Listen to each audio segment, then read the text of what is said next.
Senator Harry Reid immediately came out with a statement that this is the reason we need more background checks on people buying guns. Seems like the situation shows that he wants to take guns away from potential victims by keeping them unarmed. They are our military. They are trained with firearms. They understand them. They know about them, and yet they're not allowed to carry them. This is what they call a Type I Carcano.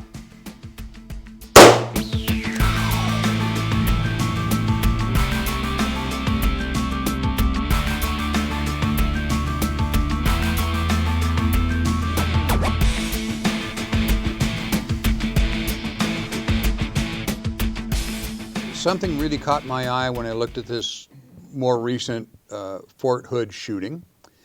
Our own Senator Harry Reid immediately came out with a statement, literally before the dust settled, that this is the reason we need more background checks on people buying guns.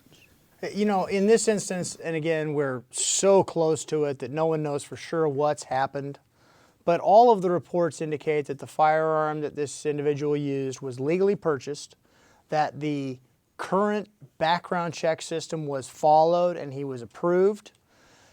And I'm not sure what Senator Reid, he was talking about enhanced background checks and mental health aspect. I didn't really understand if he was going back to, we need more mental health records in the system. I didn't really get what he was going after there, but he certainly did talk about it and indicated that the firearm had only been purchased a few days ago. I believe there's another report that says it was maybe as much as a month ago that the firearm was purchased. Again, we'll know more about that later on. It seems like the situation shows that he wants to take guns away from potential victims by keeping them unarmed. The policy is already in place at Fort Hood, where no one's allowed to carry on base except for the authorized personnel, the police.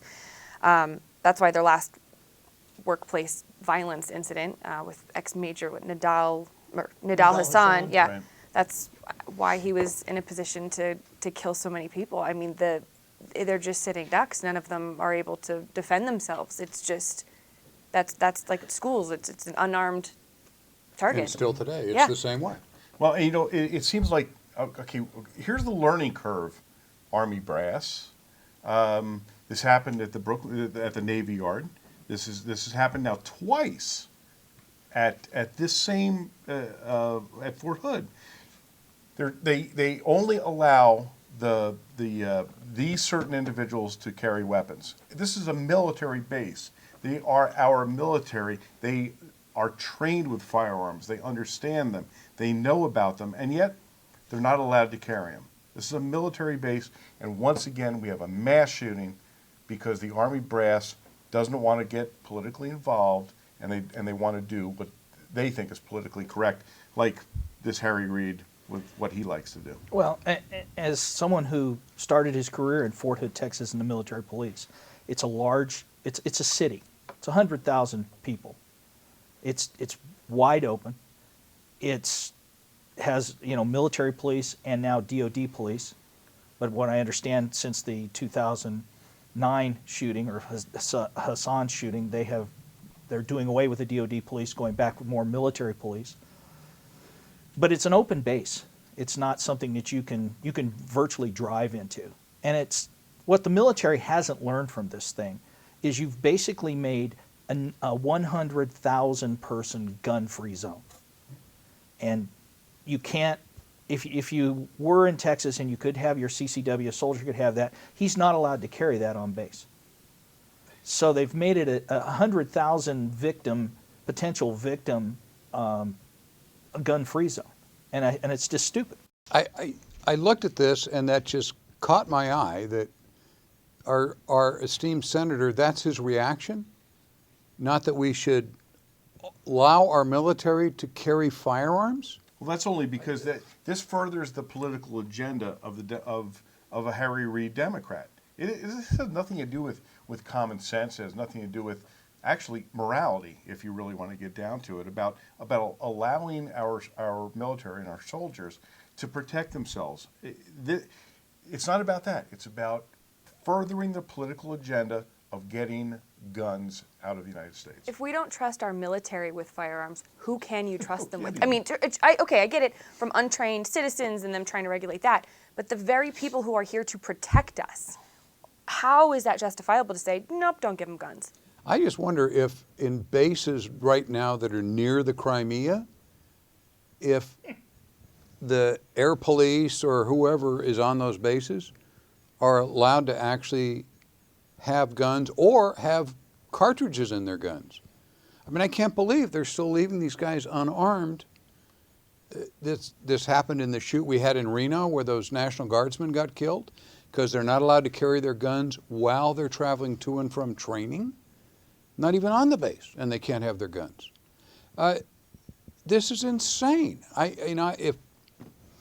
don't know. I think this will expand. Finally, we'll have no crime because eventually we'll just disarm the police and everybody can just stand around and wait to get Well, shot. and I'd like You to know. say that we've learned some lessons, but if you even go back to the bombing in Lebanon, our Marines didn't have bullets in their guns then. Randy, when I was a military policeman in Fort Hood, Texas, on duty, on patrol, I was issued a 1911 45 automatic. I was not allowed to carry a round in the chamber. Okay? You sure that wasn't just you? No, that was policy. And this was on duty. And when I got in my shooting, the only thing that saved me was the fact that the majority, because I had been there for a while, and everybody said, look, kid, I don't care, guard mount, you don't have a round in the chamber. But when we hit the street, you have a round in the chamber. And that's the only thing that probably reason I'm here today. And the Army is, the military police are one thing, but some of these units, these guys, a lot of people don't, a lot of the units, the MOSs that they have, the military occupational specialists, they're never even issued a handgun. So the only weapon they're issued is their M4 or their M16. But the military has some very different rules as far as when it comes to even law enforcement. Maybe now they'll consider, you think, after all these shootings, changing the rules. How many deaths will it take? We'll be right back. This is what they call a Type I Carcano.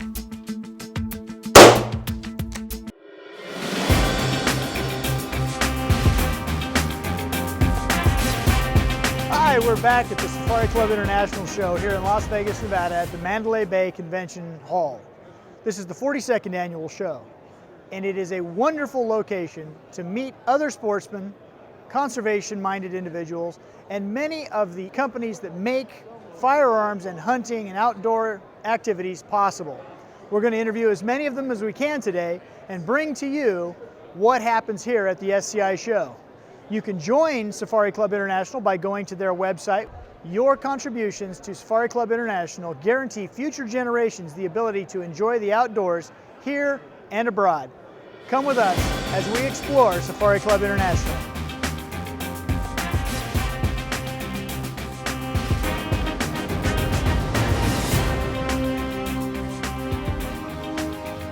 Hi, we're back here at the 42nd annual SCI convention. I'm with Barbara Fausti, who is one of the owners of Fausti Firearms from Italy. Yes.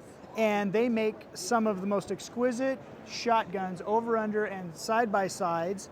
The subcalibers are on scaled actions. They are just a real pleasure to hold. Barbara, would you tell us a little bit about your guns? Yes, we produce over and under and side by side in all the gauges from 12 to 410. And as you said, we are very proud to say that we make scaled frame. And also all the spare parts inside, they are perfect on the gauge. So if you get, for example, 28 gauge, you get a really 28 gauge frame. And these help to make a perfect balance on the gun. Now, are your firearms mostly handmade one at a time? Yes, actually we have two lines. We have the Fausti Boutique line for the more exclusive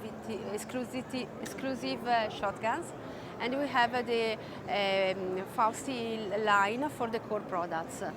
And the Fausti Boutique line, the customer, they can have the gun with their custom fitting stock. So for length of pull? Yes. And can they also select barrel lengths? Yes, of course, because it's very important to choose the correct length of barrel on the base of the type of hunting you do. as well as the type of chokes. And here at SCI, we have, for example, our gunsmith that take the measure to the clients, and we can really build together with the customers our shotguns. Now, if somebody ordered a shotgun and had custom measurements done, how long would it take for them to take delivery? Yeah, With custom yeah. guns, that can be a while sometimes. Yes, right, correct. For our custom gun, it takes about from 7 months to 1 year. It depends on the model. How long has Fausti been in the gun manufacturing business? My father started the company in 1948, and so actually it's about 66 years we are on the market. And our company is from 22 years, guided by my sisters, Giovanna and Elena and I. Now, I noticed you have a couple of firearms that aren't quite complete, what we call in the white. You're right, yes. And then you have several around the booth here that are complete, and I just noticed that the wood on all of these is wonderful. Do you have various grades of wood? Yes, we have different level of wood. It depends, of course, on the model, but actually also our core products has a very nice wood on it. Okay. So And we are not able to do ugly guns. not going to do any entry grade guns or just because, right? Yeah. I mean, they have to be nice, right? Yes, right. This is our idea. Now, the other question I had for you is, for example, this firearm looks like it has a blued action and this is a nickeled action. Yeah. And they're both engraved. Yes, right. This one is a bone and charcoal color case. It's something very special that is made with the bone of the animals, and is something very exclusive. And the other one is a silver coin where you can see better the engraving, because usually on the bone and charcoal you go to cover a little the engraving because it's more darker.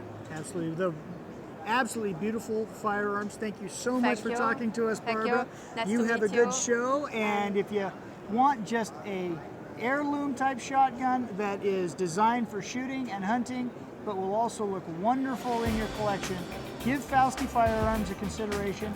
It's a lifetime purchase.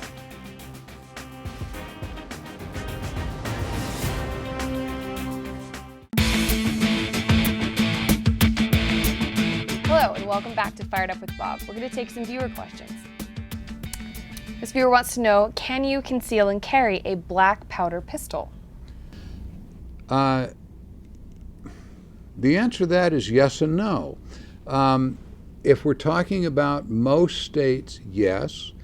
Nevada, where we are, just changed its law, actually, that makes effective October 1st, that says only guns that are listed as firearms by the Alcohol, Tobacco, and Firearms Department of the Treasury and Justice Department, and the federal government doesn't consider black powder, muzzle loaders to be firearms. And because our new law says it has to be a firearm under ATF's definition, you cannot carry black powder revolvers anymore as a concealed carry gun. The side effect of when they write laws, there's always, I always tell people laws are double-edged. When they make a law, there's always another side to it that somebody missed. And I know some guys that do shoot black powder and they like to carry black powder gun for their self-defense gun. And it is illegal as of October 1st. Our next question comes from Andy, who says, you guys often use the term excessive force. If someone is hurting me or my family, isn't force okay to use? I think they're kind of looking for the definition of what excessive is. Yeah, we do that. We see police officers charged with excessive force and people charged in self-defense occasionally with excessive force. It means that you apply more force than is necessary to accomplish the reasonable goal. If a police officer gets into a fight with someone, he knocks the drunk down or whatever, there's combativeness there, and then he proceeds to beat on the guy when he's down, that's excessive force. He's using more force than is necessary to place the subject under arrest. He's getting even for the fact the guy hit him first. In self-defense, where you defend yourself and your opponent is down or has turned and is running away, that's where the line would be crossed of using excessive force. It's force that is not necessary to obtain your goal of making yourself safe. It's the added force that is used to get even. When you go from defending yourself into revenge is where we cross that line. Don't cross that line and you'll probably stay out of jail and stay out of court. You're allowed to defend yourself. When he is disabled and no longer a threat, stop. Don't get even. Well, that's going to end our question segment. If you have anything that you'd like to ask Bob or any of our other panelists, please write us at questions@firedupwithbob.com. Thanks for watching. Hi, this is Tony with the Gun Store in Las Vegas. Thanks for tuning in to Fired Up with Bob. Today we're going to do a very obscure firearm from World War II. This is what they call a Type I Carcano. This was a collaboration of efforts between all the Axis power. In 1937, they formed the Pack of Steel. The Pack of Steel was a fair trade agreement and a helpful type agreement between the Axis powers of Italy, Germany, and Japan. At the time, Japan was involved in several conflicts and they were in desperate need of weapons. So they got together with the Royal Arms Factory in Italy, the FAIR it's called, and they came up with a rifle that would be compatible to their Japanese Arisaka. And what they did is they mated an Italian Carcano action, right, to a Mauser type magazine, which is what the Arisaka, the Type 38 Arisaka, basically used. So the Italian Carcano was a 6-shot magazine that extended below the pistol grip or of the rifle, the stock here. The Mauser type magazine was an integral 5-round box magazine that fit inside. So it was very, very innovative in that respect. They did follow the Japanese characteristics quite closely, though, when it came to the two weapons. Look over here, this is the dovetail 2-piece stock. The Japanese were very famous for that they would conserve wood and they would make the stocks out of 2 pieces. And they would dovetail them and pin them together. They also used the standard Arisaka type sight, and they had it out to 2,400 yards, which was very optimistic for any type of long gun. It also used the standard Arisaka Japanese bayonet. And this gun, like all of the Japanese guns, is quite long.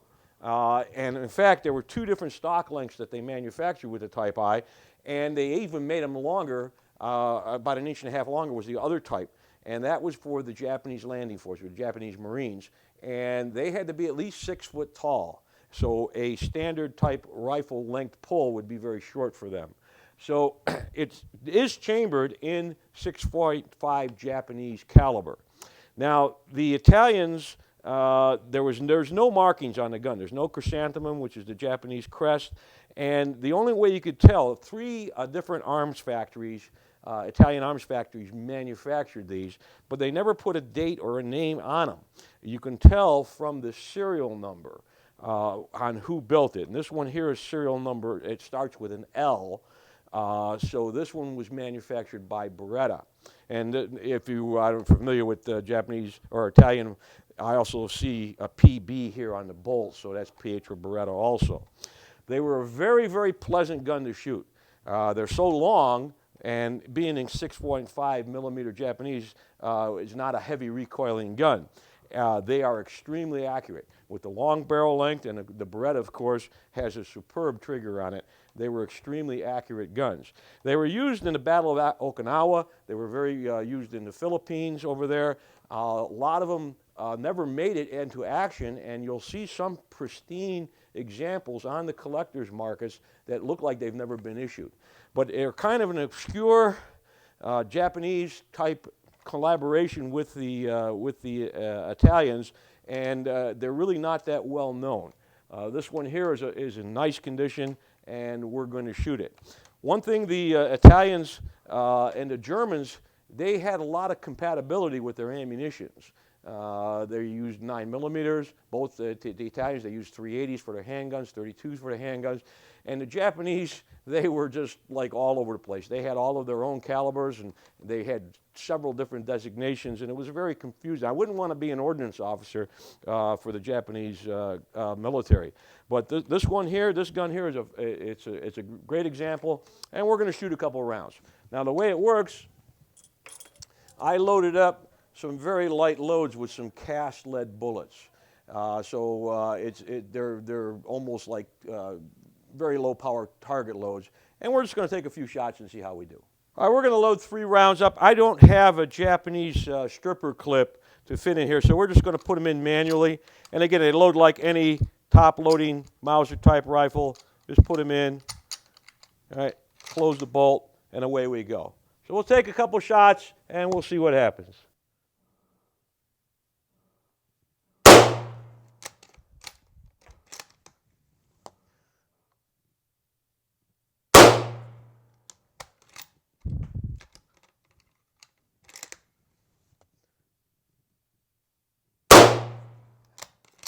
Very pleasant to shoot, virtually no recoil at all. I don't have my prescription shooting glasses on, so I don't know how well I did, but we'll take a look. Not too bad. One of them keyholed a little bit, and the other 2 are right there. With the lead bullets, it's very hard to get them to shoot the fly pretty straight, and but this is more significant. That's just the ammunition, it's not me. And we are out of time for this edition of Fired Up. We'll be back next week at the same time, same station. Thanks for watching us. Hope to see you next week.